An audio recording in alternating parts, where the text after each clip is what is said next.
अपनी video recordings के लिए मैं यूज़ करता हूँ Canon M50 कैमरा। तो इस कैमरे के साथ मेरा जैसा एक्सपीरियंस रहा है उसके बेस पर मैं आपको बताने जा रहा हूँ इस कैमरे के 4 likes and 4 dislikes and even in the last I will tell you कि किन लोगों को ये कैमरा लेना चाहिए और किन लोगों को नहीं।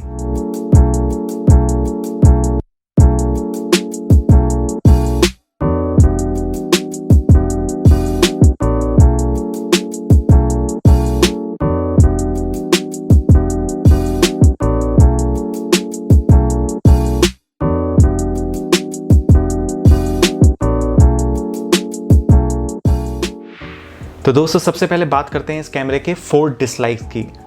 यहाँ पर मैं अपना फर्स्ट डिसलाइक इस कैमरे को देना चाहता हूँ इसकी बैटरी लाइफ की वजह से।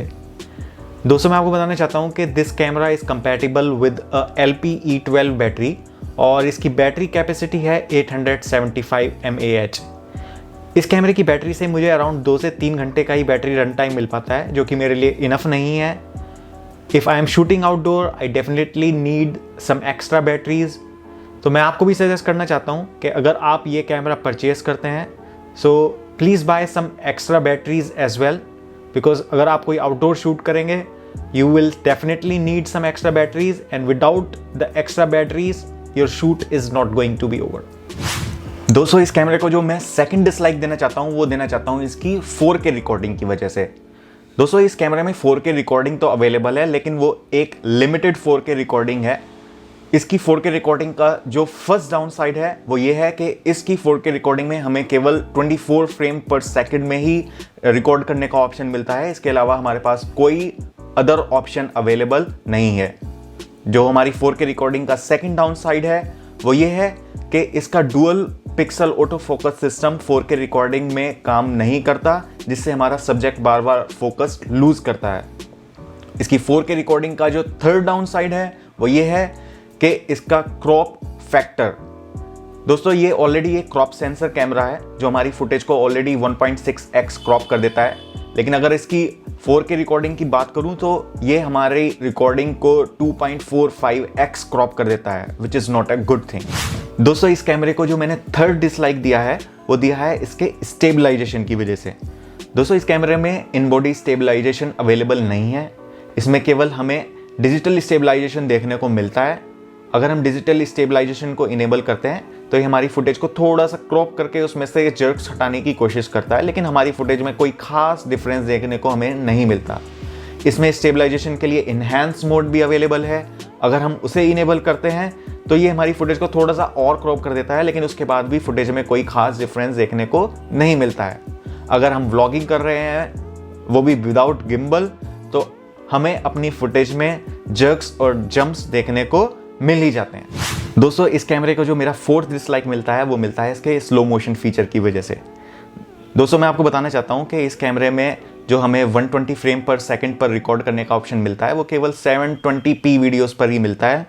1080p और 4K रिकॉर्डिंग के टाइम पर ऐसा कोई ऑप्शन अवेलेबल नहीं है।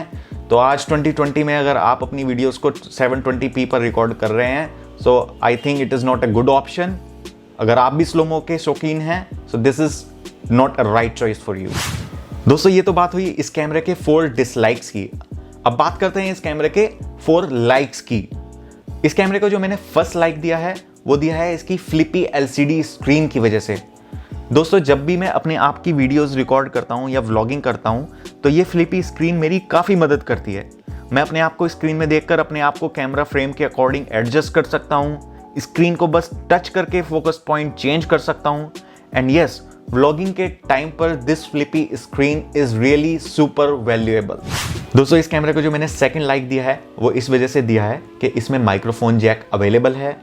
इस माइक्रोफोन जैक में कोई भी कैमरा वायर्ड माइक या कोई भी शॉटगन माइक कनेक्ट करके हम साउंड रिकॉर्ड कर सकते हैं, जिस वजह से हमारी ऑडियो क्वालिटी में काफ़ी मदद मिलती है। अगर हम बात करें इन कैमरा ऑडियो की, अगर हम अपनी वीडियोज़ में वो यूज़ करते हैं तो it is going to sound like a trash.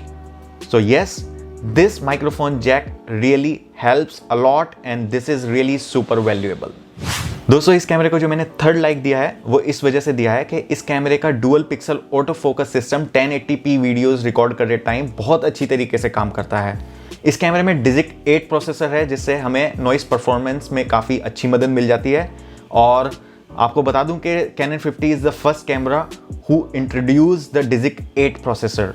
And even मैं आपको बताना चाहता हूं कि Canon EOS R जैसे कैमरा में भी डिजिट 8 प्रोसेसर को ही यूज़ किया जाता है।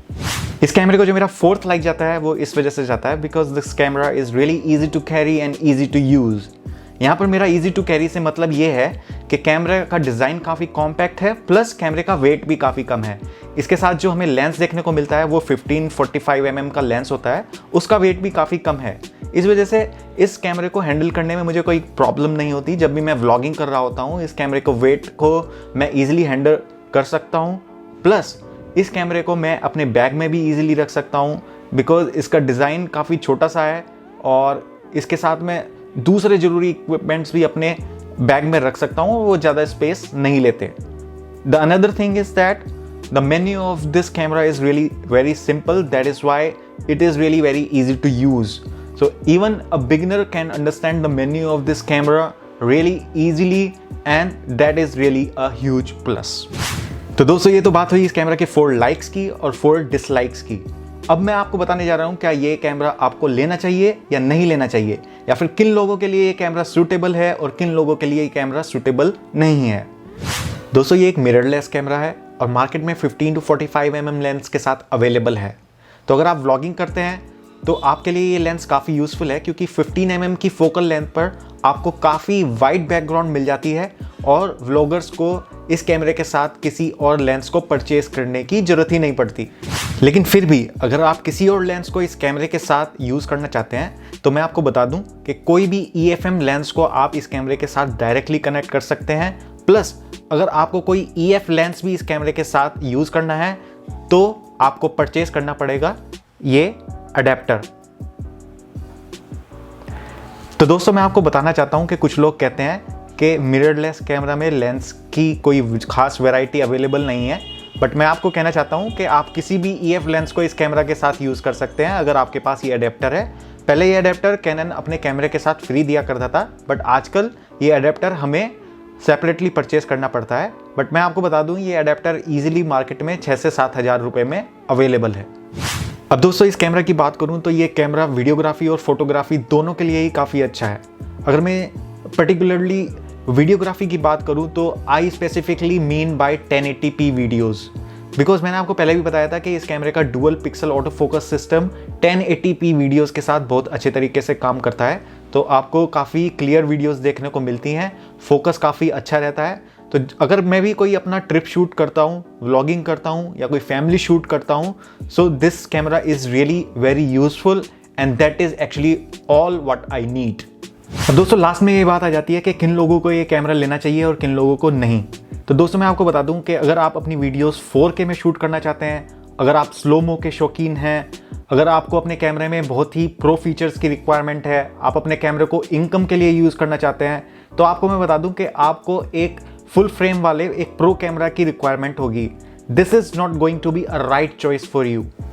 लेकिन अगर आपको प्रो फीचर्स वाले किसी बहुत ही फास्ट कैमरा की रिक्वायरमेंट नहीं है, आप फोटोग्राफी और वीडियोग्राफी दोनों में इंटरेस्टेड हैं, आप फैमिली शूट करना चाहते हैं, आप व्लॉगिंग करना चाहते हैं या फिर आप ट्रैवल शूट करना चाहते हैं, आप बिगनर हैं या फिर एक कम बजट में एक डिसेंट सा कैमरा तलाश कर रहे हैं, so this camera can be a right choice for you.